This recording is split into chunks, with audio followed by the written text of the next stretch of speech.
How's it going, everybody out there in listening land?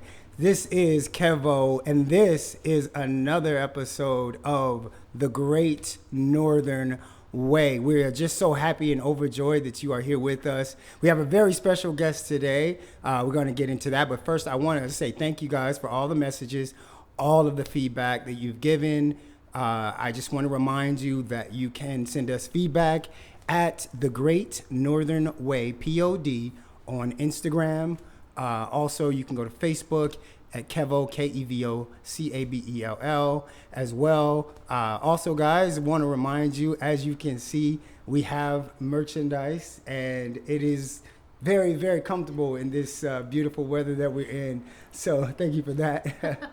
Definitely. So go to the Great Northern Way Shop, SHOP, on Facebook. So Facebook at the Great Northern Way Shop, and go ahead, pick up something for all your back to school or fall needs. And then also, guys, I want to remind you, we are listener supported. We really appreciate all of your help, your listening and everything, your subscribing and all of the feedback. But if you would like, if you feel so inclined, you can also donate. You can go to paypal.me, and that's /Kevo, Kevo, Cabell, and you can donate, and that's for Canada or anyone,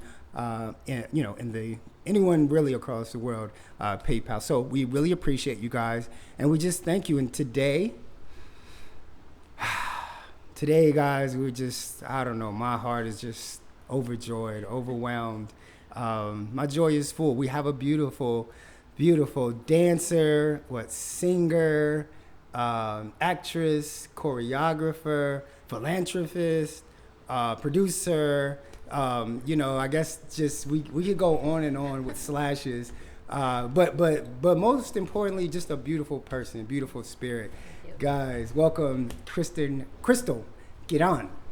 Hey, thank you for that. How you doing? Oh, I'm doing well. How are Yes, you? I'm blessed. I'm so glad to be here and glad to have you. Awesome. We had to improvise. Yeah, hey, that's how we roll. That's how we are. So I'm just so glad that, you were able to, roll with us and roll with the punches. How has your day been? How has your week been? Or Yeah, it's been an interesting time. It's been a very amazing time with a lot of new things that are happening in life, and I think adapting is always it requires a lot of energy. And so, yeah, lots of great things happening, and a little bit of, a few speed bumps along the way, but those are also important. Balance is important, right? You've got to have both. So.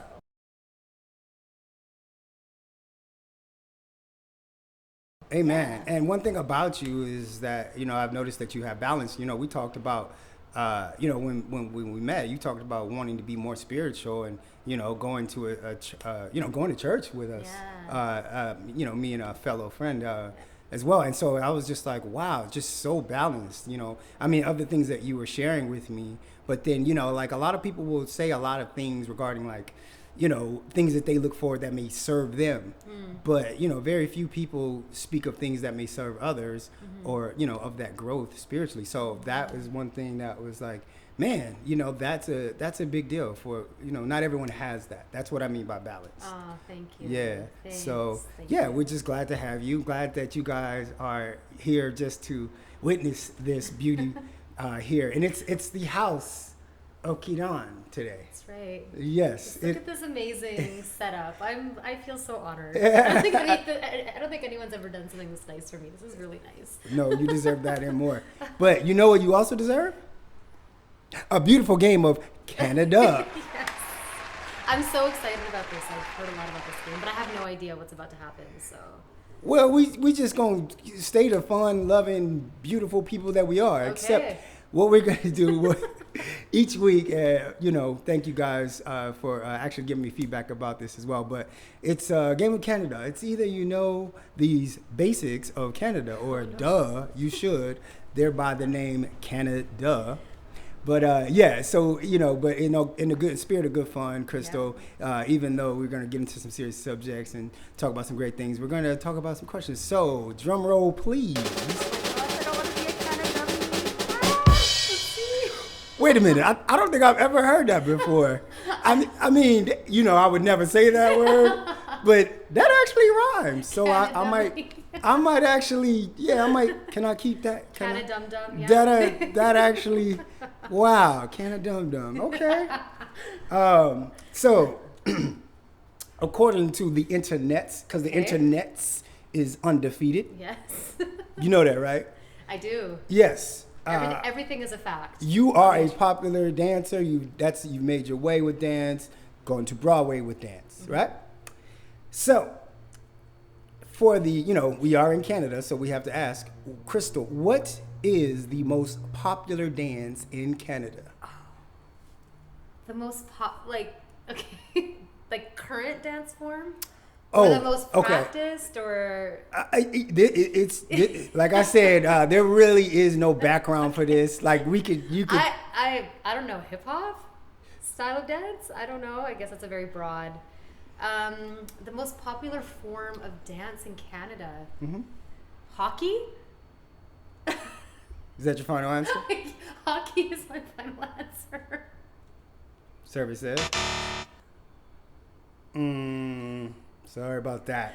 It looks like the most popular dance in Canada is, get this, square dance. That tracks. That makes a lot of sense. And you know what's funny? Because when I was looking it up, I'm like, wait a minute, she gonna get me on this one. But you're conferring. I'm like, now I'm scared. Square dance. Okay. It tracks? You know what? I think so. Okay. There's a lot of senior citizens here at community centers who like square dancing. Okay. I guess it's a social dance. Okay. Yeah. Yeah. You know what? Okay, fine. Square dancing. All right. You're 0 for 1. You're 0 for 1. We got 2 more. Redeem yourself. I need to redeem myself. All right. So, what is, Crystal, for a chance of redemption, what is the national dance in Canada? Oh, man. The national dance of Canada? Line dancing? Judges? Oh, no. But you was actually kind of close. So, technically, there is no national dance. Okay. But what they gave was Canadian step dance. What the heck is that? I have never heard of that. Yeah. This is an alternative fact. Okay. Well, the internet's undefeated, right? Right. I think it's 1 trillion and O? It's like Floyd Mayweather and then the internet. Right. So I don't know who has a higher record, Floyd Mayweather or the internet. Floyd Mayweather. As the internet at his house would probably say. Okay. I don't know. Okay. Well, then I guess the internet is probably lost one. Okay. All right. So now, this to give you a lot of redemption. Okay. Come on. I can. This is our last question. My last chance. My last hope. So, there actually, this would seem weird, but there actually is a stat for this. Now, there's 8 of there's 8 of these. Okay. So you can gain all of your other 2, bad answers if you can get one of these. All right. Okay. So, who is the best dancer in Canada? And yes, there are actual names. Yes, there are actual accolades. I mean, and there's 8 of them. So if you can give me 3. Okay. Go ahead. Karen Kane. No. Oh gosh. That's all right. I'm gonna give you 8 tries since I got 8 people. Okay. So it's not Karen Kane. The best dancers. Blake McGrath. Are these like classical dancers? Are they these? Some of these are really old. We just having fun at this point. Okay. So you've given me 2. You giving me 2. I'm keeping count. And neither of those are it. Mm-hmm. The best dancers in Canada. Yeah, oh and these might go back. So let's just have some fun. Yeah. And if you want to just, we could just. Oh gosh, there was this dancer with the Royal Winnipeg Ballet. Her name is escaping me right now. Oh my gosh. The best dancers in Canada. Oh my gosh, I am terrible. I'm just gonna start naming my friends. Romina Dugal. Stephanie Mosley. Wait a minute. Really? Actually, everybody you just named. Stop it. Okay, none of the people you just named.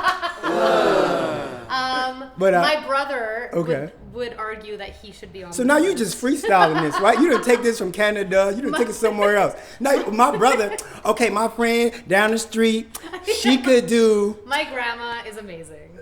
She actually is. Okay. I think it says grandma too. Hold on. The internet might have just got lost one. Floyd, actually that'd be two. Floyd Mayweather and then to you. Okay, so I'm gonna go ahead. We're gonna end this bleeding. Okay, yes, please. But tell me, I need to know. I need to know who the Okay, so these are some old school dancers, Okay. so just rock with it. Okay. So it looks like the best dancer in Canada is number 1, Emma Portner. Number 2, Yvonne DiCarlo. I know. Number 3, Tessa Virtue. I get it. Number 4, Nora Fatihi. Oh, okay, Nora. Okay, yeah. She's like a goodness. huge star. Okay. And that makes like yeah, she's like based out of India now, Okay. and Dubai, and she's like an amazing singer dancer. So did the internet just win an honorable mention? Like, is this a loss or a draw? This is okay, yeah, okay. The okay, internet this man. tracks. Okay, this tracks. Yeah, Okay. Yep, this tracks. Along with the square dance. Yes. And then Drew Seeley.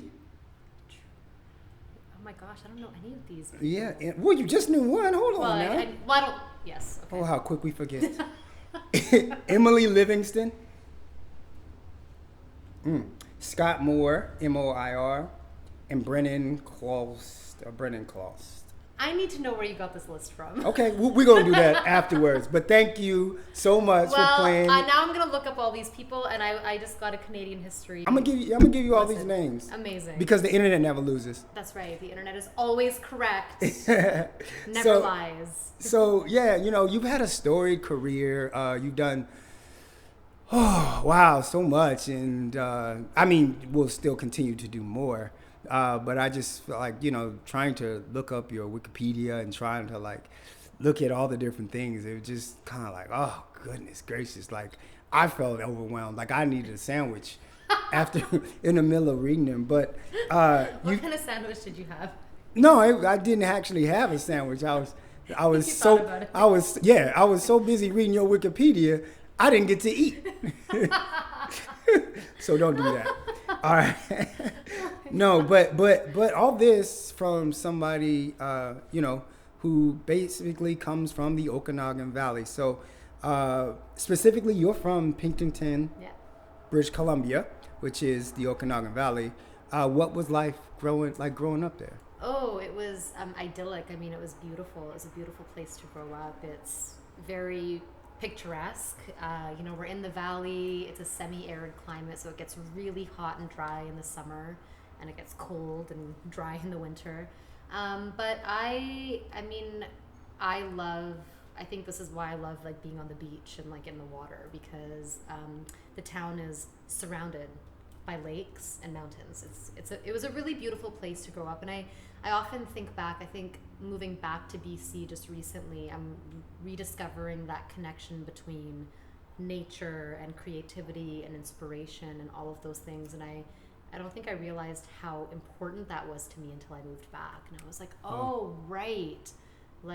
This is the environment where I learn to dream and visualize and feel connected, Okay. So, I loved growing up there. And my mom had us, my brother and I, in 1,000,001 activities. So we were very busy kids. We were swimming, we were dancing. My brother played hockey and all the sports, and it was a pretty awesome place to grow up. That's beautiful. I actually read a book called The Blue Mind, which actually talks about people doing better when they're around water. Because the Blue Mind, that's where it comes from. But the Sea or Lakes, and you just talked about how you connected with that, and so it's actually a good book for that if you guys are so inclined to check it out. It's a great read called The Blue Mind. But yeah, it talks about some of those same things, and then you can draw inspiration. So you would say a very eclectic childhood where you were exposed to nature and lots of beautiful things. Yeah. And so you had a brother, and you grew up. Did you have an extended family there in Pinkerton, or was it just you and him and the Rivers? Yeah, and the Rivers. So my mom and her family moved there in 1969. Okay. So I have my grandparents there, all my aunts and uncles. I have a lot of cousins there. I have a lot of family out there in the Okanagan. But I also spent a lot of time in India growing up, because my parents had an arranged marriage, And so my dad, when he moved here, it was kind of a rare way to grow up because all of the other South Asian kids that I grew up with, their families came here and settled here, and they didn't really go back very often. But my dad, because of my dad, we would go back every year. So like I went to school for a bit in Calcutta. Like I spent time there, like living there. So I do kind of feel like both places are home. And I often say, like, when I go to India, I feel like I step into this like other aspect of myself, and it's like I have this whole life there, but I'm actually just not there to experience it right now, like physically. Yeah. But it's still happening while it's like a parallel universe in a way. So Wow. yeah. Wow. And that actually leads to another question I'm going to ask you later, but we'll get to that. Yeah. But yeah, no, I'm glad that you are received, and I'm glad that you feel that you don't skip a beat. And I don't even know how much, I've never been to India, so I don't know how much it parallels Pinktington, some of the places you're speaking of in Calcutta. Mm-hmm. But yeah, I mean, I think that's a beautiful thing to just not feel like you skipped a beat. So you got your start as, and let me be correct about this. Did you get your start as a dancer? I did. Okay. Yeah. So I started dancing when I was 3. My mom like put me in ballet because she wanted to do that growing up, but she never got the chance to do that. So she put me in ballet, and then I decided around like 16, when you're kind of making that decision about, you know, going to university and all of those things, I was like, I think I want to be a performer and a dancer, and my mom was not happy about that. She was like, I put you in this for like a hobby and for you to be able to, you know, express yourself, but not to make it a profession. Because at that time too, she's like, where are you gonna work? Like, there was nobody who at that time, like, you know, like looked like me doing anything on TV, or like, it was so, she was, you know, fairly and rightfully concerned about how I would make a living doing this. But I think that was what kind of lit the fire for me to really figure it out, because I just knew I had to. Like, I was like, this is what I'm supposed to do. This is my purpose. So I have to figure it out. Wow. Yeah, so, wow. I mean, but yeah, like you said, we spoke earlier, just for your mom to do that and to put you in those dance classes, you know, it wasn't typical of, you know, of whichever background that you're speaking of. So, I guess, you know, maybe she just by chance knew that you may take a liking to it, because you did, what, at 3, you said? At the age of 3? Yeah, I mean, that's when I started. Yeah, because I would watch, like, I remember back in the day, like, watching, like, Indian films and, like, watching, you know, like, the Bollywood actresses and emulating them and just, like, following what they were doing and just being kind of entranced. And I think my parents always saw that. Yeah. And so I think that was a part of the reason why my mom was like, oh, yeah, you know, like, and, like, there weren't any, like, Indian dance classes at that point. It was, like, you either did ballet, or as a girl, you danced, or as a boy, you played hockey. Like, that's the Canadian small town. Like, those are the activities, right? So, nice. Yeah. No, I'm just thinking back when you said that. I'm like, Punjabi MC. You know, because you're like, there's not, I'm like, boy, you don't know about Punjabi MC. You don't stop. Right. It's the rock. It's the rock. Meet me at the car. And I'm like, man, who is this dude? Like, Punjabi MC. Oh, yeah, he's like, amazing. Man, he was killing it. And I'm like, the way that Jay-Z did that little remix with him, which is a club classic. Yeah, that's like, a banger. Yeah. And he has so much other music, too, that's just like, it's incredible. Especially, it's so percussive, and it just makes you want to dance. Yeah. And so hearing that kind of music in a club especially is just like, the energy is next level. I definitely has. And so I just, woo, yeah, you talking about you didn't have any experiences. WMC. Hey, you don't stop. It's the rock. Yeah. How you doing? House of Quran. Yeah, it's the rock. All right, so we having some fun, y'all.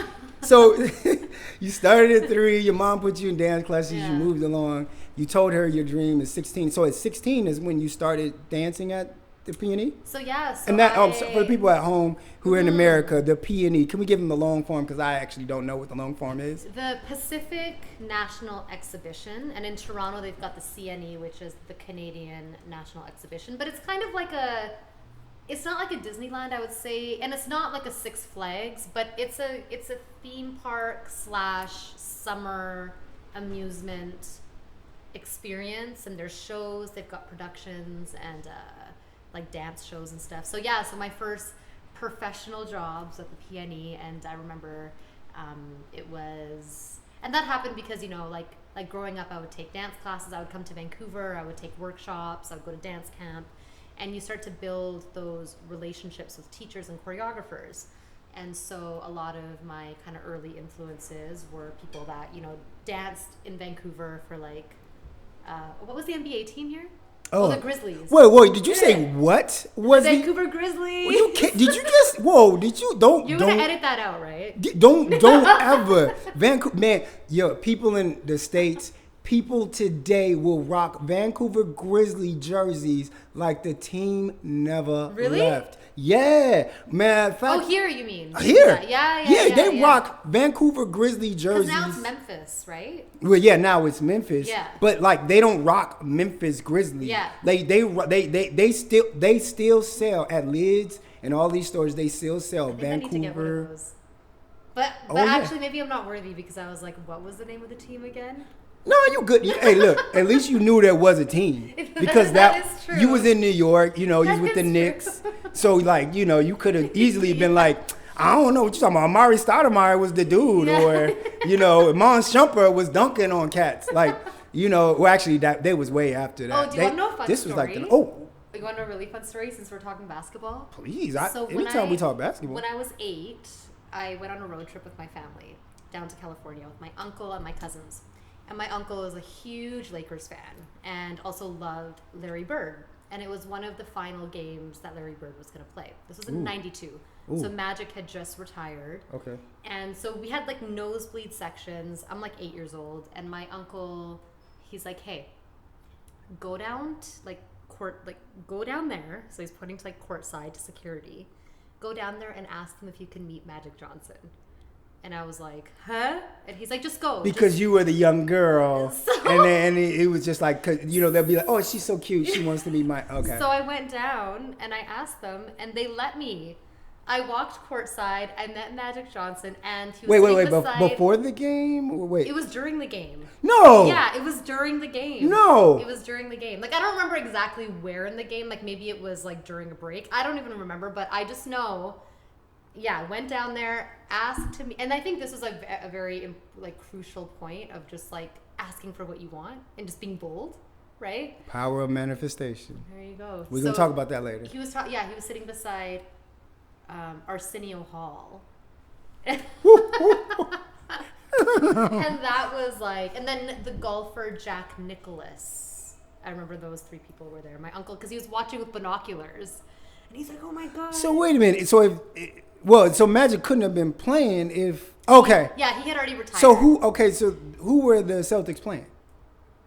The Celtics were playing the Lakers. So it was a Lakers game, and the Celtics were there. Larry Bird, it was like one of his, I don't know if that was his final year. Or, now I get it. Okay, I see what you mean. Okay, yeah. I'm like, wait a minute. I'm thinking Magic. Because I think Magic retired, but then he came back, and those years are fuzzy. So he may have retired like in 91. Yeah. And then 92, and then came back for like 93 or 94. Maybe. So that's why I'm like, wait a minute. Like, Magic met you during the game? Like, hold on, time out, coach. Hold on.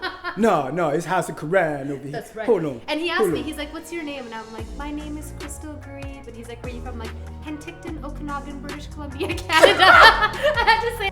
You've just enjoyed part 1 of the Great Northern Way presents House of Kiran with Crystal Kiran, part 1. In part 2, Crystal will speak about getting her first job at the Peony in Vancouver and the responsibility that it made her take on.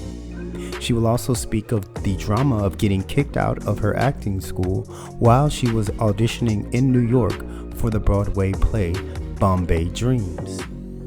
Crystal will also speak about the experience of going from small town Pictington in British Columbia to big city NYC, New York. She will also speak on her time as being an understudy in the play Bombay Dreams. And don't forget to tune in for our dramatic conclusion when Crystal Kiran will perform the theme song to Slumdog Millionaire, Dreams on Fire, from the rooftop of the downtown Vancouver Inn here in Vancouver. We thank you for listening to The Great Northern Way. And we like to remind you that you can always go to our link tree at The Great Northern Way or our Instagram at The Great Northern Way POD. And if you feel so inclined, you may also donate. You can donate by going to paypal.me/Kevo, Kevo, Cabell, or by going to our link tree. We thank you for tuning in and like to remind you, as always, be kind.